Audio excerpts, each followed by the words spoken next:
मैं आपका एस्ट्रो निवेश मित्र आदित्य। आइए आज जानते हैं कुंडली के एस्पेक्ट्स के बारे में। तो बहुत सारे समय हम ये सोचते हैं कि हमारे कुछ भावों पर कोई भी ग्रहों की दशा नहीं है या दृष्टि नहीं है या कोई एस्पेक्ट नहीं है या उनका घर नहीं है, तब भी हमारे साथ अच्छा या बुरा परिणाम क्यों होता है? क्यों हमारे जीवन में उन ग्रहों का प्रभाव देखने को मिलता है? तो आइए उसी के बारे में देखते हैं। हमें ये पता है कि सौर मंडल में जितने ग्रह हैं वो एक दूसरे से एनर्जी ट्रांसमिट करते हैं, इंड्यूस करते हैं। उसका इम्पैक्ट हमारे जो पृथ्वी है उस पे होता है, हम जिन ग्रह नक्षत्रों में पैदा हुए हैं उससे होता है। तो उसी के बारे में जानते हैं। जब हम वेस्टर्न कुंडलीज देखते हैं तो उसमें हमें ब्लू और रेड लाइन से एस्पेक्ट्स देखने को मिलते हैं, जैसे टीनी, सेक्सटाइल, एंगल जो भी है उन सब के नामों से जाना जाता है। तो ये सारी चीज़ें इंडियन एस्ट्रोलॉजी में भी हैं।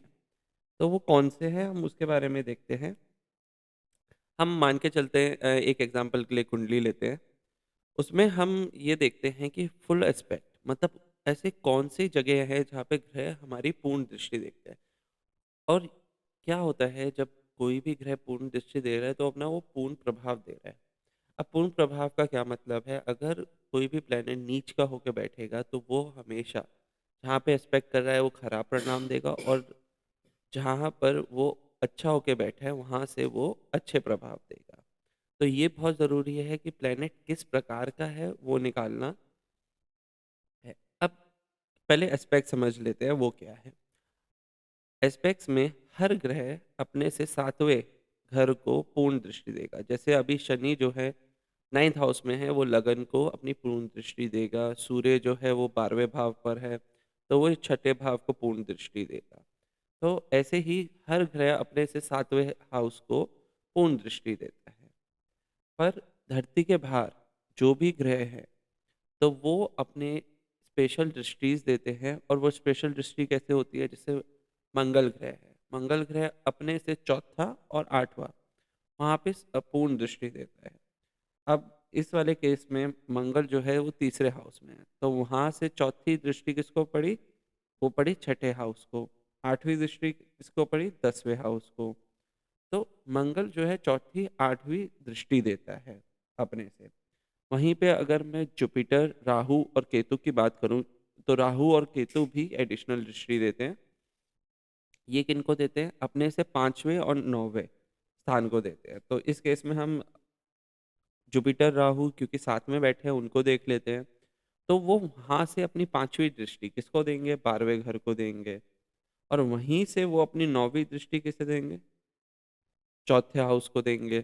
तो हमें जो 12वां घर है व्यय का, वहां से हमें जुपिटर और राहु दोनों की दृष्टि देखने को मिलेगी। अब इसमें ये भी देखेंगे खास, राहु तीसरे है, मतलब अपनी शक्ति फुल वो है, तो वो बहुत पॉजिटिव रिजल्ट देगा आपके 12th हाउस को। और फोर्थ हाउस जो प्रॉपर्टी का हाउस है, तो ये ऐसे एनालाइज करते हैं। अब शनि की बात कर लेते हैं। शनि जो है अपने से तीसरे और 10वें, शनि की जो दृष्टि है वो अपने से तीसरे और 10वें घर को मिलती है। अब तीसरा कि उसका कौन सा होगा इस वाले कंडीशन में, क्योंकि वो 7वें हाउस में बैठा है, वहां से वो 9th हाउस को अपनी पूर्ण दृष्टि देगा। और आपके तीसरे हाउस को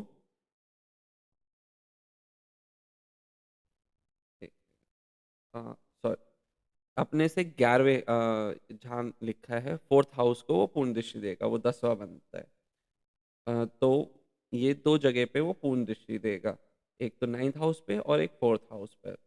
तो ये होती हैं इनकी फुल एस्पेक्ट्स। पर इसके अलावा कौन से उनको ये फुल एस्पेक्ट देता है या पार्शियल एस्पेक्ट देता है? तो हम जब देखेंगे, हर ग्रह अपने खुद की जो राशि होती है उस पे फुल एस्पेक्ट देता देता है। ठीक है, तो वो फुल एस्पेक्ट देगा।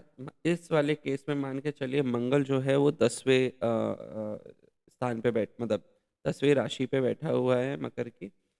अ, तो वहां से वो पहले और आठवें मतलब लगन और अ, छठे हाउस को पूर्ण दृष्टि देगा।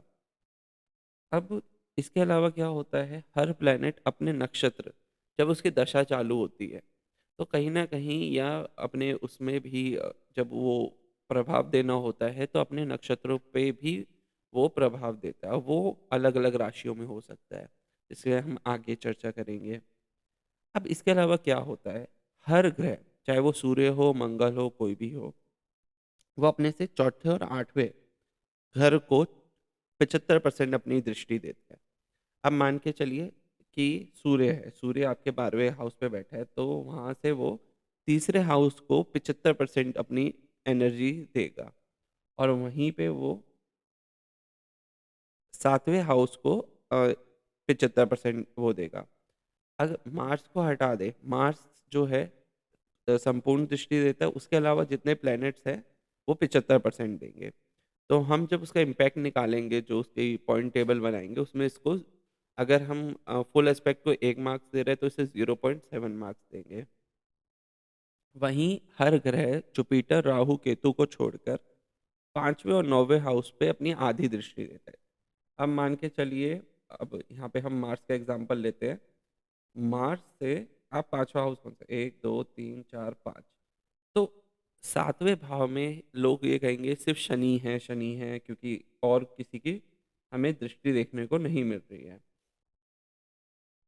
1, 2, 3, 4, 5, हाँ, किसी भी ग्रह की ऐसे हमें डायरेक्ट दृष्टि देखने को नहीं मिल रही है। तो 7वें भाव में हमें मार्स का क्यों इम्पैक्ट देखने को मिलता है? वो इसलिए मिलता है कि ये जो है अपनी आधी दृष्टि 1, 2, 3, 4, 5 आधी दृष्टि जो है 7वें भाव में भी डाल रहा है। तो जब भी आप पार्टनरशिप या शादी का वो देखेंगे तो आपको मार्स को कंसिडरेशन में लेना पड़ जाएगा इस वाले कंडीशन में। चंद्रमा को कंसीडर में लेना लेना पड़ेगा ये वाले कंडीशन में। ठीक है, तो हमने आधी दृष्टि की बात कर ली। अब बहुत माइनर एस्पेक्ट होता है तीसरे और 10वें, शनि को छोड़ के बाकी जितने भी प्लैनेट हैं, उनकी तीसरी दृष्टि भी बहुत इंपॉर्टेंट हो जाती है। और 10वीं दृष्टि वहाँ पे वो बहुत थोड़ा-सा इम्पैक्ट डालते हैं। वो कैसे? अब हम यहाँ पे देखेंगे वीनस और मरकरी। अगर आप ये वाला देखेंगे, ये लगन जो है मार्स का है, ठीक है? मार्स तृतीय भाव में बैठा है, फिर 1, 2, 3, 4, 5, तो अगर आप ये भी देखेंगे कि शनि की ही दृष्टि एक जा रही है, उसके अलावा कोई नहीं जाती। बट कहीं न कहीं ये जो व्यक्ति है, इसमें हमें वीनस और मरकरी के कुछ इम्पैक्ट देखने को मिलेगा और यहाँ मरकरी जो है वो 10वें स्थान पर है, तो कहीं न कहीं ये जो व्यक्ति होगा, है ना? इस व्यक्ति में बुद्धि जो होगी अच्छी होगी, उसके मतलब पॉजिटिव इम्पैक्ट देखने को मिलेगा क्योंकि हम मरकरी जो है खुद के घर में, तो उसको 0.7 लेंगे और यहाँ पे 0.2 उसका एस्पेक्ट लेंगे, तो उसको हमें एक तरीके से वेट करके इम्पैक्ट कैलकुलेट करना पड़ेगा। ये कैसे करते हैं वो भी हम आगे बताएंगे। तो ऐसे माइनर एस्पेक्ट्स भी हमें लेने पड़ते हैं। तो तीसरा ये हो गया, 10वां कौन-सा होगा? चौथा, 5वां, 6वां, 7वां, 8वां, 9वां, 10वां। तो राहु और ये जुपिटर जहाँ बैठे हैं आपके 9वें ग्रह पर, वहाँ पे वीनस मरकरी का 25% वो एस्पेक्ट होगा। तो कहीं न कहीं ये आपके हेल्थ को, लाइफ को इम्प्रूव करने के लिए, क्योंकि दोनों ही अ, अच्छे ग्रह माने जाते हैं और दोनों साथ, उनकी युक्ति जो है साथ में है। तो इसका एक पॉजिटिव इम्पैक्ट लाइफ को देखने को मिलेगा। अब हम एक एग्जांपल लेते हैं सूर्य का, तो हमें कैसे कैलकुलेट करना है। अभी आप ये पर्पल लाइंस छोड़ दीजिए, हम सूर्य से देखते हैं, तो सूर्य का सबसे पहले 7वां घर कौन सा है? 1 नंबर, तो 6th हाउस पे इसने 100% दृष्टि दी। अब सूर्य इसके अलावा कोई खास दृष्टि नहीं करता, तो उसका खुद का घर कौन सा होता है? 5वां, 10th हाउस पे उसने एक दृष्टि दी। अब सूर्य के नक्षत्र कहाँ पे आते हैं? तो वो अभी आ रहे हैं 1 और 2। 1 और 2 कौन-सा है अगेन? 6th एंड 7th, फिर 5th और 6th और 10th, 11th एंड आखिरी में आपका 2nd, 2nd एंड 3rd।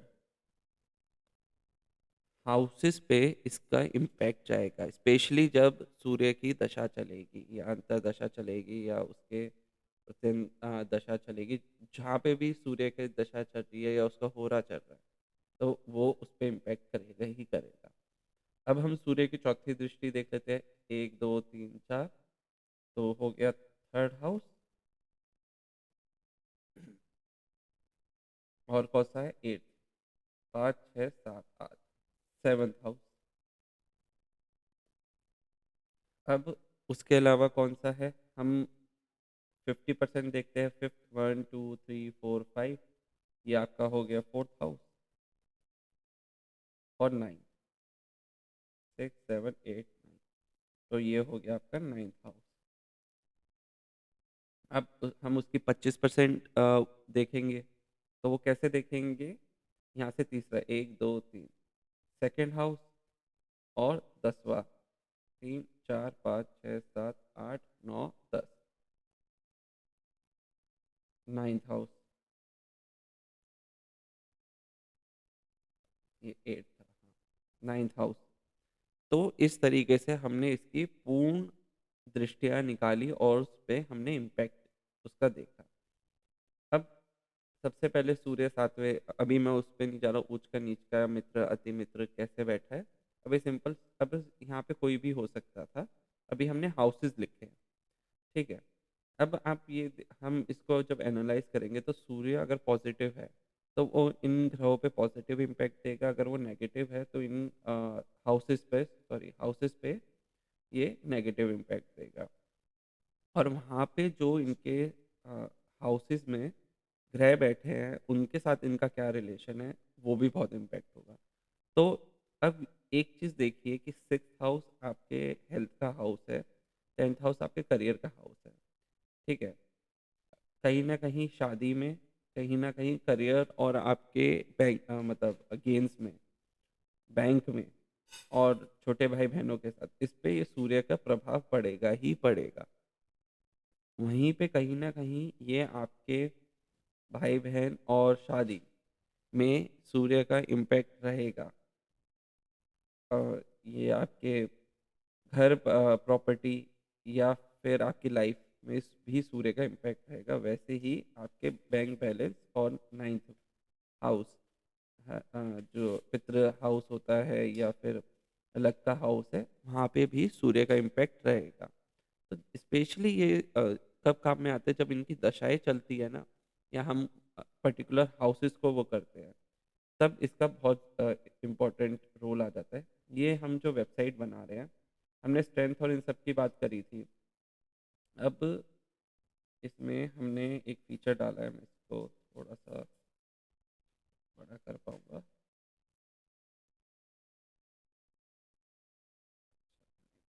ये बड़ा नहीं हो रहा, इसको छोटा करके कोशिश करता हूँ कि हो जाए।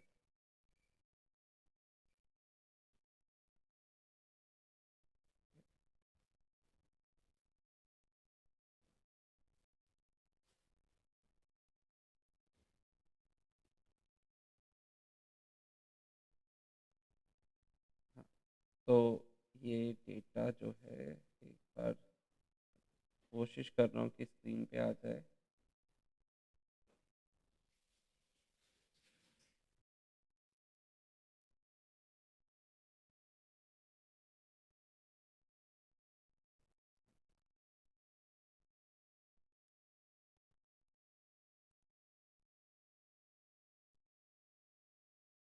अब ये देखिए, जो हम वेबसाइट बना रहे हैं उस पे आपको ये वाली डिटेल इजीली मिल जाएगी।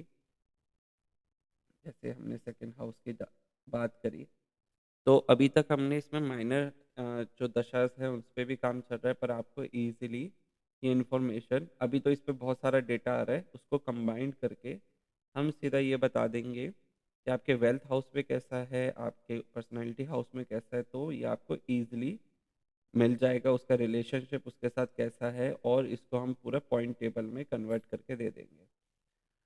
अगर आपको ये वेबसाइट में, ऐप में इंटरेस्ट है, तो ना डिस्क्रिप्शन बॉक्स में गूगल फॉर्म होगा, आप प्लीज़ उस पर अपनी डिटेल्स भर दीजिएगा, कुछ कुछ क्वेश्चंस है वो जवाब दे दीजिएगा। तो उससे क्या है कि जब इसका हम फर्स्ट बेटा रिलीज़ करेंगे तो सबसे पहले आप लोगों को कांटेक्ट करेंगे और इसे रोल आउट करेंगे। तो आप जो है उसको इनिशियली ट्राई करके देख सकते हैं, अपने फीडबैक दे सकते हैं ताकि हम इसे और स्ट्रॉन्ग बना सकें।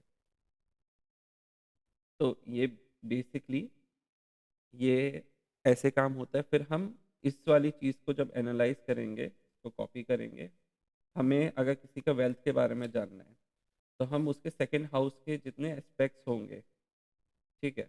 ये तो हमने ग्रह के हिसाब से निकाल दिया, पर अच्छा एस्पेक्ट तब आएगा जब हम इसको अपने हाउसेस के हिसाब से निकालेंगे। हाउस 2, क्योंकि हमें देखना है अपना वेल्थ। तो इसमें कौन-कौन से ग्रहों की दृष्टि होगी, कौन-कौन से ग्रह स्वग्रही या मतलब बैठे होंगे उस हाउस में बैठे होंगे। जैसे यहाँ केतु जो है बैठा हुआ है, ठीक है? उच्च का होकर, तो कहीं न कहीं ये अच्छे इम्पैक्ट देगा इनके बैंक बैलेंस को। फिर हम अलग-अलग ऐसी दृष्टियाँ फ़िल्टर आउट करके सारी निकाल देंगे ईज़िली, और हमें पता चल जाएगा कि वेल्थ के हाउस में कौन-कौन से प्लैनेट्स का इम्पैक्ट है, उसको वेट करेंगे और उसका रिज़ल्ट करेंगे। तो ऐसे करके आप माइनर एस्पेक्ट पहले सारे प्लैनेट्स के निकाल लीजिए, फिर हाउसेस के निकाल लीजिए, ठीक है? तो वो मैं प्लैनेट्स करके निकालता हूँ क्योंकि एक प्लैनेट से ईज़ी रहता है करना, फिर उसको हाउसेस में कन्वर्ट कर देते हैं। तो वो आप जैसे भी कर सकते हैं बेस्ड ऑन आप किस पे कंफर्टेबल है। जब वेबसाइट आ जाएगी तो ये सारा डेटा आपको कंपाइल होकर ईज़ी फॉर्म में वेट के साथ मिल जाएगा। क्यों? क्योंकि जो कैलकुलेशन होती है कि अपने जो ग्रह होता है उच्च में 100% रिज़ल्ट देता है, रेट्रो में 200% देता है, ओन कुंडली में सिर्फ 70% देता है। उस 70% में कोई 50% का इम्पैक्ट दे रहा है, तो उसका जो वेट आएगा जो हम उसको एडेड वेट फॉर्म में लिखेंगे तो वो सिर्फ 35 to 40% रह जाएगा। तो ये भी बहुत इम्पोर्टेंट रहता है कि वो किस तरीके से किस हाउस में बैठा हुआ है। तो ये सारी इन्फॉर्मेशन है। उम्मीद करता हूँ आपको वीडियो अच्छी लगी हो, तो लाइक शेयर सब्सक्राइब करें और नीचे गूगल फॉर्म में आप प्लीज़ डिटेल भर दें। धन्यवाद।